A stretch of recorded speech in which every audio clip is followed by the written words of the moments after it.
Dikabarkan banyak orang yang bermalam di luar kediamannya, menunggu kesempatan untuk bisa bertemu. Lambat laun, Sayyidah Nafisah merasa waktunya tersita melayani umat. Ia memutuskan untuk meninggalkan Kairo dan kembali ke Madinah agar bisa berdekatan dengan makam kakeknya, yakni Rasulullah. Tapi, penduduk Kairo keberatan dan memelas agar Sayyidah Nafisah membatalkan keputusannya untuk mudik ke Madinah. Gubernur Mesir turun tangan. Ia melobi Sayyidah Nafisah untuk bertahan di Kairo. Gubernur menyediakan tempat yang lebih besar baginya, sehingga kediamannya bisa menampung umat lebih banyak.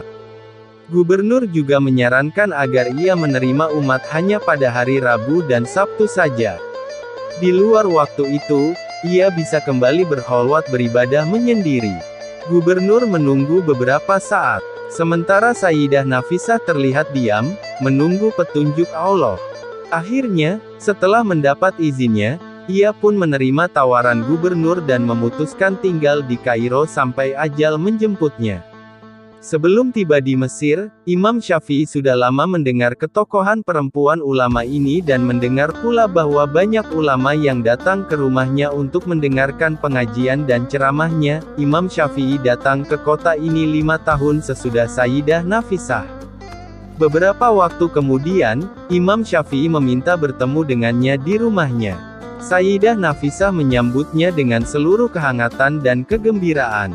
Perjumpaan itu dilanjutkan dengan pertemuan-pertemuan yang sering. Masing-masing saling mengagumi tingkat kesarjanaan dan intelektualitasnya. Bila Imam Syafi'i berangkat untuk mengajar di masjidnya di Fustat, ia mampir ke rumahnya. Begitu juga ketika pulang kembali ke rumahnya. Dikabarkan bahwa Imam Syafi'i adalah ulama yang paling sering bersama Sayyidah Nafisah dan mengaji kepadanya, justru dalam status Imam Syafi'i sebagai tokoh besar dalam bidang usul al-fiqih dan fikih. Kita tahu bahwa sebelum datang ke Mesir, Imam Syafi'i sudah terlebih dahulu terkenal dan harum namanya di Baghdad. Fatwa-fatwa Imam Syafi'i di Baghdad dikenal sebagai Qaul Qadim, sedangkan fatwa beliau di Kairo dikategorikan sebagai Qaul Jadid. Pada bulan Ramadan, Imam Syafi'i juga sering salat tarawih bersama Sayyidah Nafisah di masjid ulama perempuan ini. Begitulah kedekatan kedua orang hebat ini. Manakala Imam Syafi'i sakit, ia mengutus sahabatnya untuk meminta Sayyidah Nafisah mendoakan bagi kesembuhannya. Begitu sahabatnya kembali, sang imam tampak sudah sembuh. Ketika dalam beberapa waktu kemudian Imam Syafi'i sakit parah, sahabat tersebut dimintanya kembali menemui Sayyidah Nafisah untuk keperluan yang sama, meminta didoakan. Kali ini, Sayyidah Nafisah hanya mengatakan, semoga Allah memberinya kegembiraan ketika berjumpa dengannya.